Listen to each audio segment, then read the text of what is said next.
when I'm triggered or activated, then use we can't have healthy relationships unless we can start to practice. Why on earth would you choose to shift to working with women? What are you mad, sir?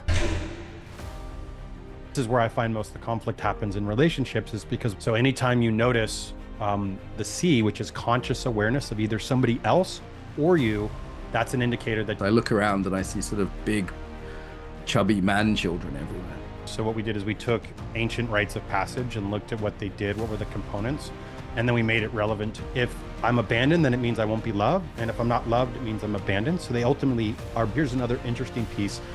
If you want to track it, it shows up in relationship. And the way I look at it is it's. Okay, on the show today, Joshua Wenner. So Joshua's got a really interesting background, including he's a veteran, entrepreneur. I think mostly these days a relationship coach, but with a strong background in nervous system well-being, somatics, deep grief work. I was just saying to him, actually, my girlfriend and I were sort of sitting on the couch listening to his stuff and just really enjoying it and going, wow, this man has some real depth. You know, he's not just a motivational speaker that knows a good line of bullshit. You know, this man's got the life experience and the love and the loss behind it. So, Joshua, welcome. Thank you. Really grateful to be here with you, Mark. In at the deep end, if people find themselves in the same old relationships, maybe continuously dating the same person, maybe not a healthy person, or just having the same sort of conflicts with someone in their relationships repeatedly, even though they logically know it's not a great thing to do. Why is that? Yeah, it's probably one of the most common patterns that shows up out there. And what I would say is we recreate our childhood dynamics. And so if you do not have awareness around that, I even hear a lot like, I've done all the work. Where are all the men that can meet me at? Or so there's so many patterns that can show up, but the biggest thing around that piece is one, your awareness of your nervous system, which most people are lacking. Two, the ability to actually sit with yourself through some of the most painful, uncomfortable sensations, feelings that you may not have been able to feel in childhood. And most people don't do that because it's really uncomfortable and it can be really painful to go through that. And the third thing I would say is like oftentimes we're scared of actually what a healthy relationship would look like. And so we often will go to what we know, which, will often stay in an uncomfortable hell versus going to a new world just because of the uncertainty and the unknown. And also that it brings up a little bit more of those heartstrings. Yeah. If you're going to open your heart deeper to an actual healthier version of your current relationship or a potential relationship, it's a lot scarier because you have a lot more risk. And so often we'll stay in the uncomfortable dynamics that we get to complain about or we get to stay looping in these dynamics with because at least we know what it is. And so I think the number one thing to take is what if there's something you're doing to attract, create, stay in those dynamics versus often we blame them. So that would be my Yes. invitation is a little invitation into your own world and what that may be showing up for you to either stay there, stay in the dynamics, not communicate your needs, or keep attracting the same type of individual. Yeah, if you have one crazy ex, that's bad luck. If you have five, then yeah, that's on you.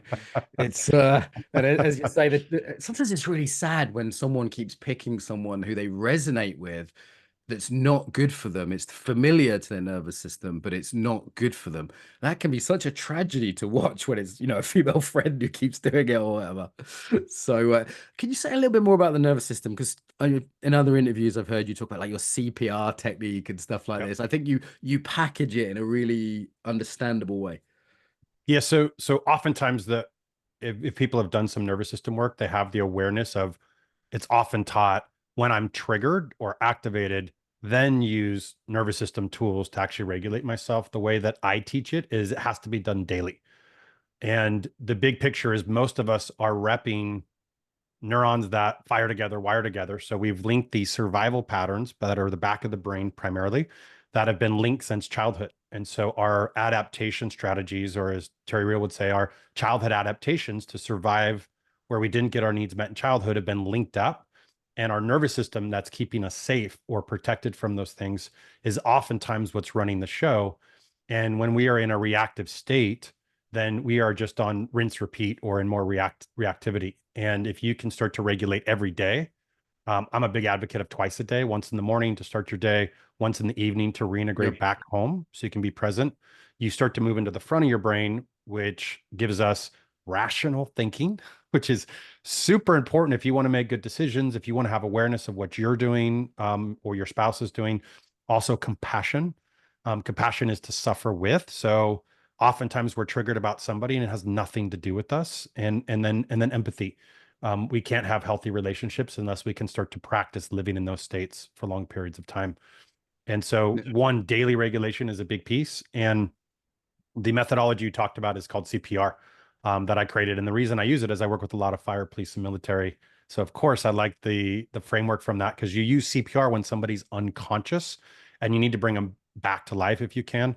And so I like that is like when we're reactive, or our spouse is reactive, or our boss or your employees or somebody in your environment, we're going to be reactive as well because the nervous system feels unsafe. So we're going to trigger each other. So anytime you notice the C, which is conscious awareness of either somebody else or you, that's an indicator that you need to move into pause, which is the P. And oftentimes I find we need to find a way to create a pause, meaning in relationship, you're in conflict. You got to say, you got to, when you're not in a I'm out. dysregulated state, can we take a quick pause? Mhm. And that just gives you a moment to go get regulated so that you can then come back to finish the conversation in a more compassionate, empathetic, and rational place. Yeah, we get stupid, we get mean, and get sort of lack creativity as well. Yeah, Like that, it's like the fights it's around out the the window. dishes. It's Yeah. like anybody have like this blowout fight around the dishes, and you're like, was it actually around the dishes, or was there something else that was actually happening that caused this huge fight around something simple and meaningless? That's a really good indicator that you or your spouse is dysregulated. It's interesting that I had Kathleen King from Primal Trust on, who does similar work with nervous system, but around kind of health issues. Like her a lot. We have a similar approach in coaching. We do 5 times a day where you do regulatory practices. I know we use a lot of similar things like breath and different things, polyvagal stuff. And it's interesting. It used to be everyone was looking for the transformational weekend, and now what people have worked out, the smart coaches I think have worked out, is little and often and integrated is the key. And maybe once a year you do something where you have a big breakthrough or go to Peru or something like that. But it seems like that's the trend, I'm happy to say, amongst the more successful coaches these days. Yeah, well, I think it also comes from, those of us that are doing the work constantly on ourselves. I think that's the application. I know for me, even though I was teaching nervous system work, it didn't come until I started repping it multiple times a day that I saw such larger shifts than what I was seeing in the mainstream and even in my clients. And then when I started making it a non-negotiable, like, hey, we're not going to coach together unless you do this. Because what I notice is if they do it, they stop what I call looping. They stop looping the same patterns, stories, whatever was showing up, because they now could see and they would show up differently in those moments. And so I find oftentimes it's us doing the work on ourselves, that really applies the technology or, tactics, strategies to ourselves that we see. At least that's how it works for me, is I keep applying things and I notice what are the subtle differences I get in myself in my own life. And that gives me a good indicator. And I love what you're saying is integration, because it's all these new words now, even like, ayahuasca and plant medicine. There's so many things that everybody's trying to get a quick fix in the society. And oftentimes that can leave you bringing up more shit that you got to deal with. So it's like, how do you live your life? The 80% of your life feeling in the states that you want to live in is really the integrated work. I also think just one other piece to that. I do a lot of work with women now, and teaching them to look at men. And I know you see the same lens that I see. I see a lot of men in the world that are very integrated, or what they would call like a high value man if integration doesn't land. But oftentimes you have to have the eyes to see what integration means, not just the language or the words, right? Because so many people will use the language, but then Uh-huh. when a Uh-huh. conflict or challenge or something comes Yeah. up, the body doesn't lie. It shows your level of integration of your actual application of those actual concepts, or are you just spitting language, or are you actually applying it? Because it's really hard to do unless you're repping it on a regular basis. Yeah, I mean, some of the younger coaches can ruin a lot of air by replicating memes very easily. And the words sound good, but is there the depth? That when I was choosing Mm. to interview you or not, it was the depth behind your words. I was, oh, okay, this guy's lived, and we'll go into sort of some stuff you've done. I guess you were with Robbins for a while, right? Doing mindset stuff. What did you learn? Let's just do a few bullet points. There's always, I think, some good stuff in that work. And what was missing that led you to sort of lean more towards the somatic?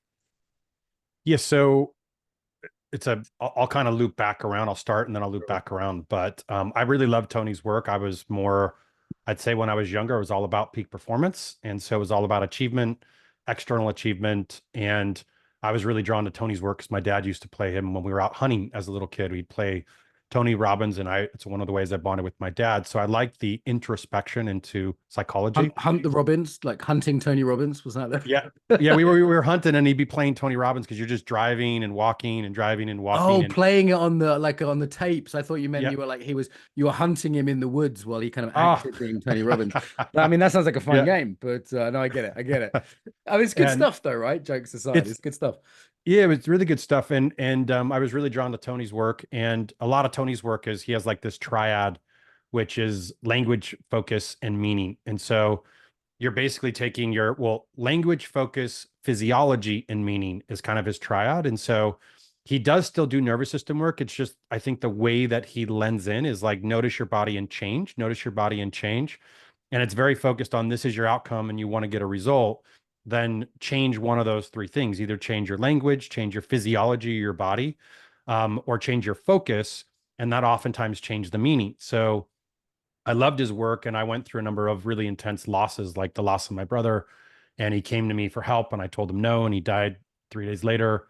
Then right after that, I was building this business. So I did what I did. I put it in a box, like what most men do. I found out about my brother just died, Can I put just it in a jump in, just slow yeah. it down? Because this story I know you've told a few times publicly, but for Uh, listeners, it's a really heart-rending kind of story, right? Like he was a drug addict. He came to you and said, "Hey, I need a place to stay."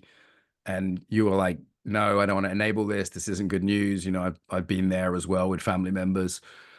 And what happened then? Because that I don't want to rush over that. That's a mm. profound moment.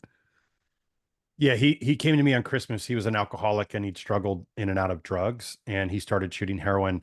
And he came to visit in Christmas. I was in Manhattan Beach and I just started a company, so I had computers all over the living room, and I was in that startup phase. And he said, "Hey man, I'm really worried. I've started shooting needles. It's gotten pretty bad. I'm afraid if I go back to Reno, I'm going to die around the community that I'm at." And I was an enabler. I didn't know how to take care of him. And I was a workaholic at that time. I was really blinded by my own drive for success. And so I just told him no. I was like, I can't do it. My company's going to go under. I don't know how to juggle the two. So I told him no. And so then he went back to Reno, and then he died of a drug overdose 2 days later. And so that was wrecking. That definitely wrecked me. And I initially found out about it, cried that moment, and then put it in a box, went back, led the service, and really used, I'd say, the tools that I had, which are more of that peak performance tool set, which was, all right, this doesn't feel good. What do I need to do to achieve? What do I need to do to go handle things? What do I need to do to like dust my legs back off to go get what I need to do? Because I had a business, I had to take care of my family. So I just put it in a nice little box, tucked it away, and went and handled things. And the business grew. We actually got to the business to a very successful point, and then 2008 hit. My brother died in December 2007, and then when 2008 hit, right as the business was taking off, the business came crashing down, and I came home one day to find my business. My business partner ran off with my girlfriend. It's like out of a movie, and eloped in Mexico. So and took the business. So in one moment, I lost best friend, business partner, girlfriend. I'd funded the company on credit cards, and so I had to go through bankruptcy. And I ended up in jail, like this whole other story where I just was at like the low of the low. And I was sitting there like, oh, I chose this instead of my brother. And that's really what led me on this whole other hero's journey into the world of grief and loss and Right. learning new tools. So you did the peak performance stuff. I've just been listening a lot to Alex Hormozy today. Great stuff, really good mark. I'm teaching it to my mentees tonight. Really good stuff. But he's in that similar vein of, work harder and, make money. And it's good quality stuff. And then it's like something happens in life. For me, it was work being involved in trauma work in Ukraine and just Mm, going, oof, like a crack and going, wow, there's more to coaching and to life than mm, simply peak achievement, right? Like I remember being I was at the funeral for a very close friend who'd killed herself, and I was with her best friends, like a shared best friends, like three of us, right? So I'm with the other girl, and I'm trying to like help her out with these coaching tools, and she's just like, "Shut the fuck up, Mark." Like that doesn't cut it. And I actually knew as I was saying these things, which I was trying to be helpful, right? I wasn't being a jerk. I was trying to help her. I was like, oh, this is someone's jumped off a bridge. This is something else. This Mhm. isn't let's perform because I've got to do the eulogy in an hour. Does this resonate? Yeah, totally. Yeah, it's the same process that I found actually. I've had a lot of death. I've had like 20 something people die between high school and college, and my brother was just kind of the tip of the iceberg. And so I think our purpose is always there. Like often people are like, "Where's my purpose?" I believe it's always there. We're just not able to see it because it's so intuitive or it naturally shows up and we're dismissing it. And so grief kept showing up and death. And I was doing forgiveness ceremonies and I was helping people. And so one day the startup world was not working for me. I kept ending up rebuilding and restarting. And so I was like, all right, God, what do you want me to do? And there was a moment where I was like, what would I do if I had no fear? And what I got was like, I grew up like, I was just happy. Like I was given that. I came in with like the glass half full. I didn't develop that. I just was given that. And I heard like you would take that bright light that naturally sees the world more optimistic and you'd put it in the darkest place if you had no fear. So I was like, grief. Oh man, this is what people struggle with the most: death, grief, and loss. And so I was like, all right. So I jumped on grief forums and was like, let me start helping people because I got all the tools. I thought I was like a master at fixing tools because I'd mastered Tony's tools in my own life and been able to fix all of my challenges, including the death of my brother. I thought I'd like fix that. And I was handling life and rebuilt my life. And I got on there and I failed miserably. And I was like, okay, maybe I don't know what I'm doing. And I started an actual documentary and I started interviewing and researching grief. And I was like, oh, there's very conflicting views of even the top grief experts around grief on if it can be healed, what it is, how to handle it. Like there were so many. And I was like, okay, even the top experts are have totally different viewpoints. So I started interviewing experts and I was interviewing experts so I could help them fix their grief. And when I started interviewing them, I was like, oh, I'm the one who hasn't dealt with my grief. And so it took me on this whole other journey and learning a new set of tools, which brought me into somatics. It brought me into really understanding grief. And grief is a very different tool than, let's say, peak performance. And Right, right. learning to love the parts that can't be fixed, I'd say, is a different framing on that. Like I've split with a wife just over a year ago. I haven't talked about this on the podcast before actually, but it's something like, wow, there's a wound here that may never heal, and Mhm. that's okay. And it speaks to the sweetness we had for each other. Or the kind of cracked open working in Ukraine and being deeply connected to that has matured me in a way. It has added something, and at the same time, I wouldn't wish it on anyone. There's this kind of weird double feeling about it. Not like, oh, I now have to go through the 5 stages of the Kubler-Ross cycle in order to heal, and now I'm in anger and denial. It's messy, it's organic, it's non-linear. I mean, what's your understanding of what grief is? Because I've only been interested in this topic for a year or two, and I found it very profound so far. Yeah, for me, it's actually the central focus of everything in my work now because I understand it at such a deep level of. So let me start here first because some people might be thinking like, oh, grief, I haven't lost somebody, or they're just oftentimes we associate grief with the death of a loved one because that's one of the Mm, mm. mainstream, like even the Wikipedia definition. But I like to reframe it like this. Imagine like all the areas of loss. So grief can be the loss of a loved one, like the mainstream things, loss of a job, loss of a loved one, loss of our money, loss of an investment, right? So the main things we think about. But then it could also be loss of a dream. So many times we fantasize about who we're going to become for years and we don't achieve it by our age. You know, there's people that Especially in say, middle age, right? Like I definitely a yeah, big grief for me has been middle age where I've gone. Someone said, "What? But what have you lost? You have a good life. You have a business. You have a nice girlfriend. You got healthy. You look fit and healthy." I said, "Yeah, yeah, yeah. I'm doing pretty well." But I said, what I lost was everything else that was possible that I thought might be that now has closed as a door. Like I have an ex-wife now. I will always never can, I can marry again. That's great. But that the possibility of meeting someone at 18 and living for the rest of your life with them is gone. And a million other fantasies and things. So like there's huge grief just of a normal aging process. Forget about the wars and the divorces and things. Just normally aging is a grieving process, right? yeah, normally aging. And I think you hit the nail on the head. That's the big elusive one that most of us don't notice is what's the fantasy that we fell in love with that we can no longer have again. And that's usually people's bodies. We get attached to our, like you said, the aging, what our body looks like, what we can do, our energy level, or the vision of relationship or even success, right? So there's so many visions that we fall in love with. And if we take it a step further, this is where I find most of the conflict happens in relationships, is because we all had grief as little children. And we fell in love with our parents staying together forever and then they get divorced. We fell in love with the dream of everybody's safe. My friends are going to get safe and we get shamed or humiliated or abused. We fall in love with like so many things and we lose our innocence, right? And so that's what I find is like the first kind of crack or the core wounds that originate first in childhood that have deep grief. And often the way I teach it is there's two primary wounds of abandonment, which is like our interpretation as a child of like nobody was there, how we process or internalize that, like mom and dad are going to be there forever, and then we felt abandoned. Or the flip side of that is what I frame as inadequacy, but it's more like I'm unloved, I'm rejected, I'm too much. So like I fell in love with being loved forever, and then I felt rejected or I felt unloved or no, so there's they fold into each other, but I find Could I hear that these again? Because I was listening to you talk about these and I was thinking, oh, no, this is great. Just for my own selfish interest, I want to learn this. So, abandonment, we in some way feel abandoned. A first love left me, or, a friend left me, didn't want to be friends with me. It's that is still there. I mean, I like for a lot of us, is that there deep down? And what was the second one again? the other one is inadequacy, Inadequacy, like I'm not good enough somehow. Like I've not coached a good enough. lot of, or on the podcast, I have a lot of successful people, and in different ways, they've achieved huge things. And often I get this sense of not quite Got it. enough. It's like, You well, got it. otherwise, why would you get up at 6 a.m. to work every day when everybody else is still asleep? Like, is You, that your experience, or say yeah, that? I coach a lot of high achievers as well, and Yeah. that's really the wound. It's an all-consuming never enough. Like Never if enough. somebody's achieved 100 million, there's somebody that's a billion. So that will lead us, and even the cultures we create of like it's driven by an inadequacy of not enough.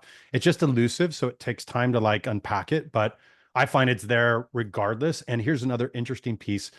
If you want to track it, it shows up in relationship. And the way I look at it is it's the primary wound that throws our nervous system off and actually throws us into dysregulation. And so if you all roads lead to Rome, meaning it always leads back to there and they fold into each other. So if I'm abandoned, then it means I won't be loved. And if I'm not loved, it means I'm abandoned. So they ultimately are both in there at some level, but there's one that lands stronger.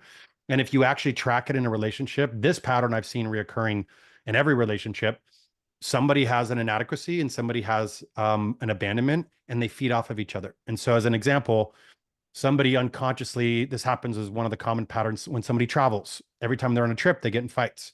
So, if they actually start to track it, what's actually happening is somebody's nervous system that has the abandonment wound is their nervous system is feeling unsafe. They're not consciously aware of their nervous system. And then they're moving into reaction, survival back of the head. And then often, how do they lean in? Here's all the things you're doing wrong. And they can never do it right. And so the other person that has the inadequacy wound is like, no matter what I do, it's not good enough. And so then we pull further away, right? So what's ended up happening is we trigger each other's core wounding. And I believe it's the way source, God, life intended us so that we could learn to love those parts of ourselves. I'm trying to figure out how this shows up with different girlfriends I've had over the years. Like some were very sensitive to any kind of I'd say oh, such and such makes me laugh, and they'll say, so I'm not funny, I'm not good enough. And others, it was like, I don't know, I work really hard sometimes, right? I'm just, a guy, I'm doing like I'm on deadline for a book right now. I'm just working really hard. So I'm a bit less available. I'm not texting back very quickly or whatever. And other girlfriends in that situation would be like, oh, he doesn't love me. Where have you disappeared? Are you having an affair? And I'm like, no, no, no, I'm just working really hard right now. Like, so these are the kind of ways they show up, like sort of insecurities or overreactions, this kind of thing. Yeah, you got it. Yeah, it's just if you keep tracking it down, that core wound I find is what's underneath the hood. It's like unconsciously that's what's there. We see it through like oftentimes we start noticing with what they're doing. But if you're able to regulate it, puts you here and go, what's going on with my body? As an example, like let's say one of those girlfriend that's like, where's he at? What's he doing? She's blaming you, right? That's so she thinks you're doing that is why she's upset. If she can actually get regulated for a second, go to the front of her brain, start to rationally think, she gets present. And then if she can then go, what's going on with my body right now? Oh, my body's feeling really nervous. My body's feeling really anxious. My body's feeling tense, tight. All right, let me do some practice to go in and feel some of that tension, tightness. What does my little, let's say, little girl need right now to comfort her, to create safety for her, not putting it on you? in those moments, and what do I actually need? What she's really doing is learning to comfort the little girl in her that feels abandoned by what's happening. And as she learns to get comfort, and then she can figure out what she needs. So she might say, hey, I can look at this rationally. You're just working, you're actually doing this for us.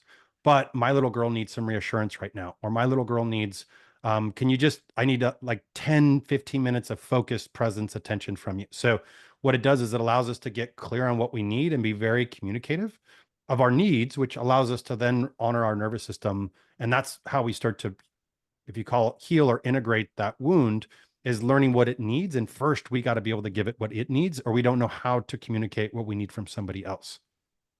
Same would Nice. be Firstly, come. so my guess is if it's the abandonment, she probably needs some reassurance. She probably, like as an example, around trips, this is just one of the common ones I see. So couples learn to go, oh, before we go on a trip, we have dedicated focused intimacy time. That's just 100% presence. And then when you get back from the trip, there's 100% present, like intimate time. So I know I'm going to get this time when he comes back. I know we're going to get it before I leave. And then figuring out the communication while he's gone. Some are like, if you don't have a good 20, 30 minutes to really feel connected, just text me. And so it's learning like, what do I actually need to then take care of myself during that time? And the same thing I would say on the flip side of inadequacy. Inadequacy might say, hey, I need some reassurance, or I need to be told I'm attractive, or I need to be told certain things. And that can be really challenging for men specifically because it feels super vulnerable, like, or weak. Like, is my partner attracted to me? And so oftentimes learning to get really vulnerable with our needs and then opening up to some intimacy and having really vulnerable, intimate conversations. That's one of the ones I've seen up with men that feel inadequate of like, I need to feel attractive. If I'm getting it from my work or my environment, but I'm not getting it from my partner, that's just the wound. It's learning to communicate what we need to nurture our nervous system, but we got to give it to ourselves first. Nice, nice. You, as I understand it, used to do a lot of men's retreats or set up an organization with that. I'm not sure if you're still involved in that. Sort of including some sort of rough, tough macho guys, you know, military, first responders and stuff like that. And now you've moved to working more with women. I'm first of all, how was that experience doing this deep emotional work with those guys, those kind of guys? And secondly, why the shift? Yeah, so I've done men's work for over a decade, and really it came from my work around grief and loss. When I got into my own tools, I was always searching for the external, the more money, the more body, something certain externally that would make me feel a certain way. And then I'm sure you've experienced this too. Like you get to the top of a goal and you're like, all right, that's good for a moment. What's the next goal? So there's this kind of never-ending search for achievement. And why are we doing that? We want to feel a certain way, right? There's a feeling we're searching for. And when I did the deep grief work and went into the wounds, kind of the opposite, and learned to go in, learn to feel all those messy parts of myself, I actually felt this deep peace and was like, oh, this feels 100x better than what I was searching for externally, and this feels lasting. And so that's when I was like, okay, I need to create frameworks and tools and be able to walk men into this process, because if I struggled with this, a lot of men struggle with this. So that's what I first started doing is I would create retreats in the mountains where men would go and we reframe grief and loss to a place of power. And it was really doing emotional intelligence work, right? So in order to be more emotionally intelligent, you have to get really comfortable going into your wounding and learning to be with those deep, painful wounds that we carry. And so we would go into the mountains, we'd reframe grief and loss, see all the areas that it's affecting us. And then we would do hands-on somatic work to offload that. And oftentimes we'd go back to somebody losing their dad at 10 and having deep grief that they'd never felt, offload off their body, or when their mom left them or they experienced their mom leaving them, or just really traumatic things that have been stuck in the body. And so I'm a veteran, so I always had a spot for a veteran in my retreats, and I had a lot of first responders starting to come. And so that's what naturally led to doing more fire, police, military. Is I was getting, I was seeing them because they take on a lot more trauma than the average individual. And so they were actually feeling 10 times lighter than the average person coming through because they were offloading a lot more like heavy, dense trauma that they'd taken on, and they would get their lives back and be able to come back to their families. And so I started around just doing that for a long time. And then I had a business partner. His name's Philip Folsom. And he's also a veteran. He'd also been doing work and similar work of suicide prevention programs and with fire, police, military. And so, and he'd been in men's work longer than I had. He'd seen kind of the first wave of men's work and then how it died out. And so we created a men's community called K4 Men, teaching rites of passage. And Yes. so the big thing missing that we acknowledged was we're missing rites of passage all the way back to the Industrial Revolution. And that's really what's lacking in our society from a masculine perspective is we don't have role models, we don't have good examples. So we're going to either the savage man or the nice guy as an example of who to be. You're either the savage guy who has power and claims and builds and consumes, or you're the nice guy who has no power. And so men often Yes. choose one of those roles. So And Andrew Tate or Louis Theroux. It's yeah, one who's kind of impotent and soft and, you know, essentially just a sort of half man, and one who's just brutal and crude, right? They're the kind of role models that are out there, and neither's great. Do you think men can be initiated without war? I mean, a lot of the guys I respect have done something I'd say existential. They've either been in the forces.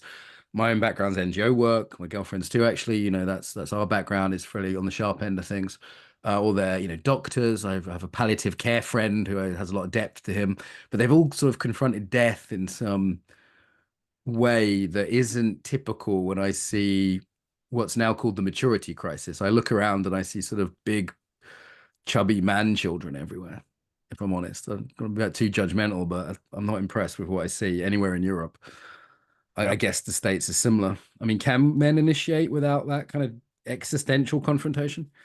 Yeah, I believe so. It's if you study, my business partner was an anthropologist. So what we did is we took ancient rites of passage and looked at what they did, what were the components, and then we made it relevant to today, like what works for today's men to really go from that initiation. And we used, the archetypes, the four masculine archetypes, and we also used Iron John. And there's some just core men's work books, and we tied those in. So really, it was learning what are the maps and the tools that I need to do to initiate myself to identify when I'm in my, let's call it my prince or my boy, and what do I need to do to step into my king, or which is that mature representation of a mature man. So in learning the maps and tools, that really allows you to engage in the world and build a strong vision to move forward, and also to identify where you're at and where you need to move to. And so I do believe it's possible. And we put through over 1,000 men, and just seeing the men's lives, how they would, all of a sudden like take charge and go get a vision and break through the areas they'd been lacking in, or develop emotional maturity to lean into the uncomfortable parts of self so that they can actually, develop more emotional intelligence, because that's usually what happens. The nervous system says, I'm not going to do the thing. And then we get dysregulated, and then we do the thing, and then we shame ourselves. And so learning how to be like, take charge of my nervous system. No, if I have a plan to save an X number of dollars of money, I'm going to actually hold that boundary, which would be like accessing warrior archetype, and actually set boundaries in place and not give in to my lover who feels emotional and just wants to do this thing because it feels good, but I just blew my other goal. So it's really learning a couple components. One is it's learning the maps and tools, but two, it's having community. It's really important that men have men and can hold each other accountable and challenge them, and building what's called an honor-based culture. Because in an honor-based culture, I may have my goals, but you're holding me accountable and I'm holding you accountable. And with that accountability, if you give me feedback to say, Josh, hey, you've gained a little bit of weight, in an honor-based culture, I know you're doing it because without me, we don't survive as a tribe. In a pride-based culture, which is one of the big um, frameworks we teach, everybody's self-focused. And so in a self-focused culture, people are looking at that as shame. So I'm like, oh, I'm Yeah, don't shame me. It's such a don't common shame thing. me. Like it's the worst thing in the world. And I'm like, no, you're I'm weaker if you're weaker. You know, we're weaker together. That's not acceptable if we're in a trench together. It's not acceptable that you've lost your edge or you've started drinking too much or whatever it is. So So I so we think need that that. helpful. We need Yeah. that. Like I need it. I'm continually putting myself like, hey, hold me accountable to what I say because I need to Mhm, be better. mhm. And then having safe places for men to challenge us, also allows us to get better. So, so yeah, I do believe it's possible, without that. And oftentimes I've had a lot of people that did have those initiations that I say weren't integrated. So they may have had an initiation to be really successful at what they do, but they're lacking, they've lost other parts of themselves. So they maybe have gone to war and feel like a man in that area, but in their relationship house, they brought the war home. And now they've brought that war home, and now they have war at home, or they have multiple divorces. Like it's called the triple D. You come back home divorced, drunk, and disabled. Thank you very much for Wow, your yeah, service. it's not good. It's definitely shouldn't bring the war home. That's it's one thing me and my partner have learned. learn the hard way is we would continuously remind ourselves that we're not in emergency mode and soothe each other and be like, okay, this is not life or death, you know, like we kind of make a joke out of it now because we're a bit more aware. But it seems like men's work had this thing in the 70s, kind of Iron John, kind of cheesy, you know, and then it went away, became the most uncool thing in the world. And then it weirdly came back. I think as the sort of culture's become more emasculated, there's been some sense of like, okay, men are going, this is necessary in some way. And increasingly women go, oh, my boy's turning teenage. How do I, is there initiation? I do hear that from wise women as well. And it seems to be two sides of it. This very therapeutic, lots of crying, sorry, very American, emotionally expressive kind of side, kind of group therapy, sometimes done badly.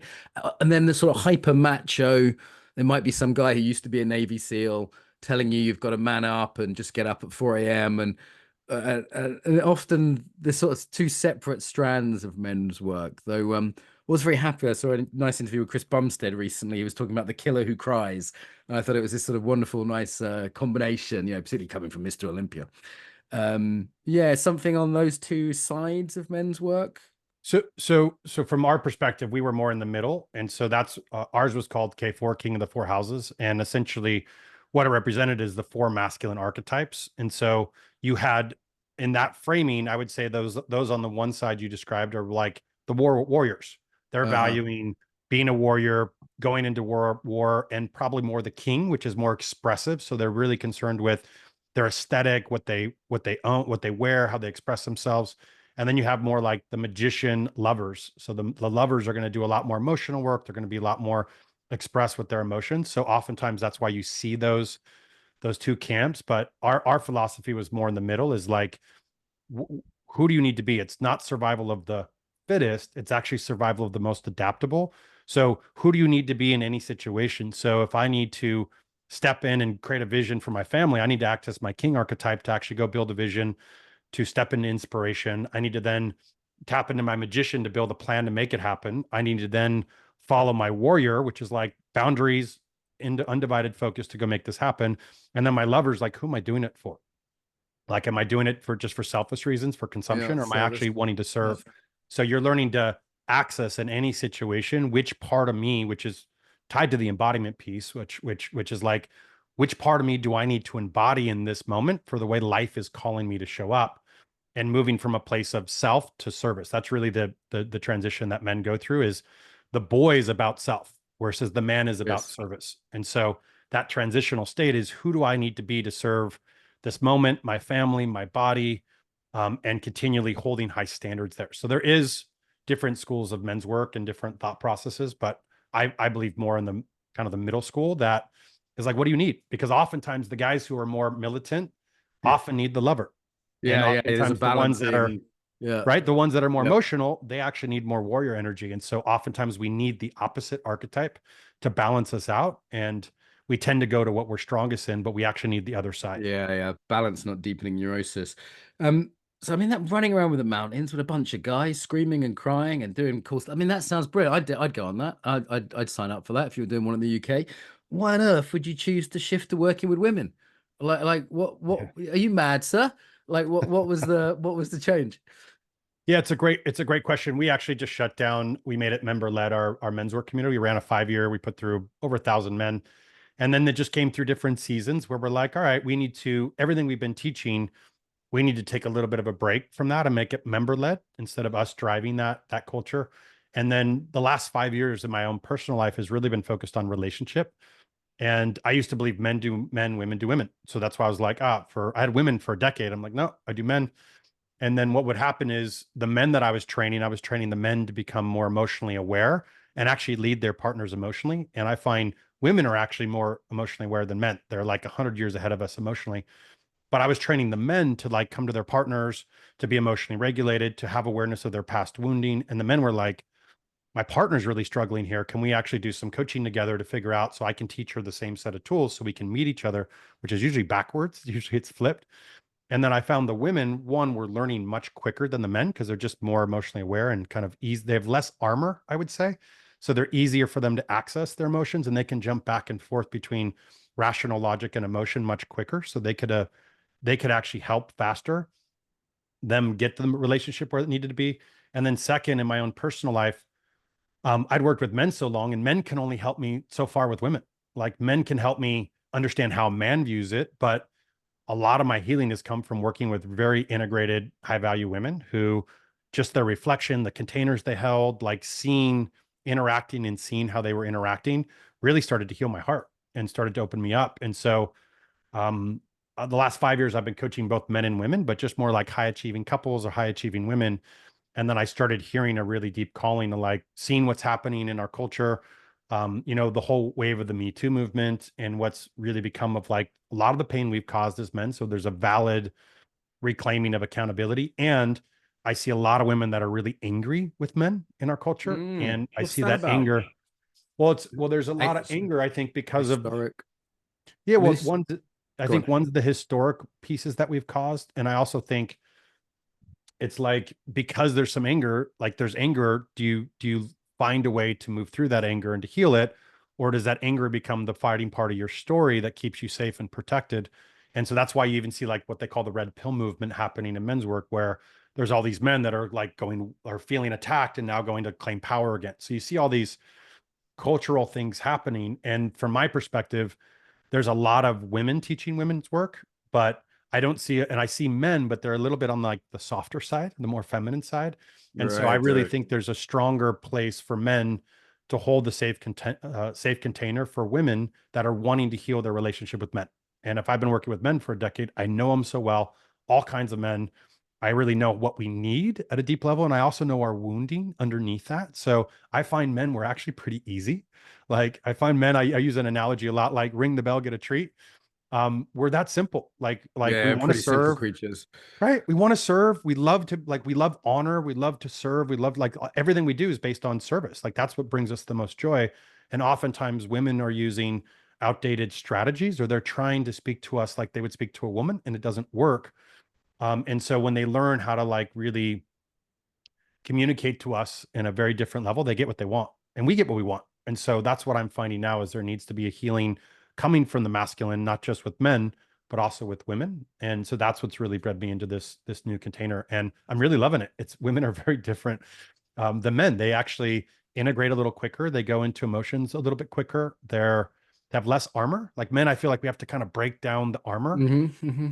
And a lot of men's work is like holding the pose, like being able to take on more and breathe through it is a lot of times like you got to take on the world. And guess what? Here's one more thing. And guess what? Here's one more thing. How do you still have capacity to breathe when you're trying to take on so much and have capacity and flexibility when you're taking on so much and still hold depth of presence when you're carrying the world on your shoulders is a lot of times men's work where women is oftentimes they're learning to really value their feminine qualities, which have been lost in our culture. You know, strong patriarchal culture is oftentimes they're using more masculine traits, and so them finding like the deep value of a man.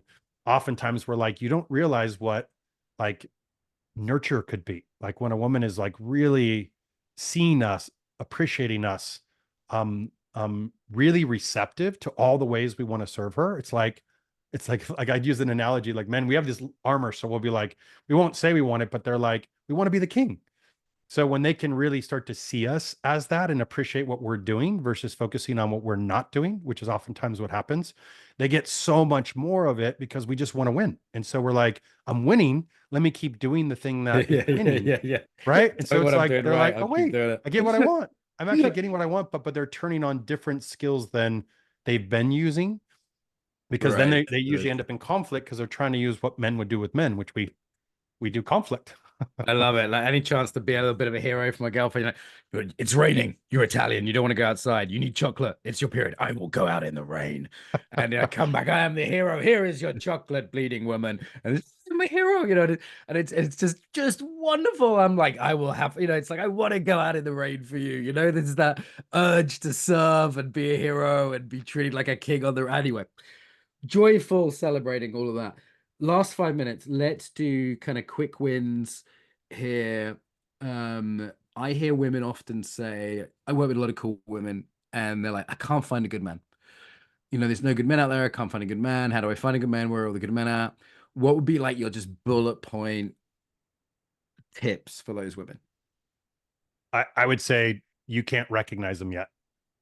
So Wow. they're already there, but there's a contrast between your value system. Your values is like, I want a good man, XYZ. And then you have a deep-seated belief that there's no good men out there, you can't trust men. Or so there's a contrast between what your values, what you want, and what your actual beliefs are. So it's stopping you from seeing the men that are already there right now. Okay, let's reverse it. Young guy listening to this, that's also the other audience, right? We have the middle-aged life coach and the young guy who lifts weights. He's going, how do I pick a psychologically stable woman? A lot of them today seem a little bit crazy. Over 50% of liberal American women have a diagnosed mental illness at this point. The stats are incredible. So he's not being misogynistic to say that. How does he pick a stable, good girlfriend? Yeah, it's a great question. One of the things I would say is there's a big culture around this whole OnlyFans, model culture. And so I would say first, stop letting your lower head guide you, and start to actually slow down and notice who's showing their body or their sexual energy to get something from you. So start to notice who's hijacking your nervous system, because oftentimes that's what's going to take you astray, and start to really slow down and feel who a woman is. And if you slow down enough and stop being hijacked by the sexual, it'll remove a whole piece that you've been attracting, and start to notice the women of who they are. And you can actually start to feel who a woman is. And then I would also say, slow down the dating process. And oftentimes men are in a conquer, sleep with the woman, get the woman. I would say actually slow that process down and really get to know her over time before you sleep with her. And more like start to assess, is this a long-term stable partner? Like, what are her value systems? What do we have alignment in different areas? Like look at a lot, like I'll give you one feedback that I had, because I did the same thing, right? I'm speaking from experience. Um, a buddy was like, hey, if you had looked at a wife, let's say you want a wife and you looked at 10 categories and you rated all those 10 categories, how would she score? Right. So are you just valuing her attractiveness and the sex? And let's say both of those are a 9, but everything else is a 2. What's going Yeah. to be your overall score? Versus if you have all these categories and you're rating somebody at a deeper level, true partnership, the sexual chemistry is going to go through different phases. So like actually choose a partner that you could actually do life with that'll make you better. Yeah, like pick 10 categories. You get 2 physical, say tits and ass, but then you've got to have kindness, wisdom, nurturance, all skills in the house. It's like spirituality, and that's a criteria I've learned this to live with. And tiny little thing. I was in hospital the other day, just getting some tests done, some pretty scary genetics tests, and I was with my partner, and I just thought, you know what? When I was young, I used to pick girls on their physical attractiveness, and now I'm thinking, you know what? I just want someone when I'm 85 years old, I can hold hands with in the hospital when one of us has something really scary going on, and that's really what I'm selecting for, at this point. Plus motherhood and all these other things, right? And it's a very different criteria than when I was first impressed with these, Polish girls when I first went there at 18 or something, it's a very different criteria. Good. Joshua, this is fantastic. I've absolutely loved this, sir. If you're ever in the UK, I definitely come to anything you were doing. This has been really rich, and I know we've just scratched the surface. So yeah, I want to recommend your stuff from everything I've seen. Where do people go to find it? Yeah, they can just either go to like Instagram, Joshua Michael Wenner, or my website, Joshua Wenner. And I have all my information and little clips of videos and things breaking down patterns there. Joshua, thank you for joining us. Yeah, it's been a pleasure, Mark.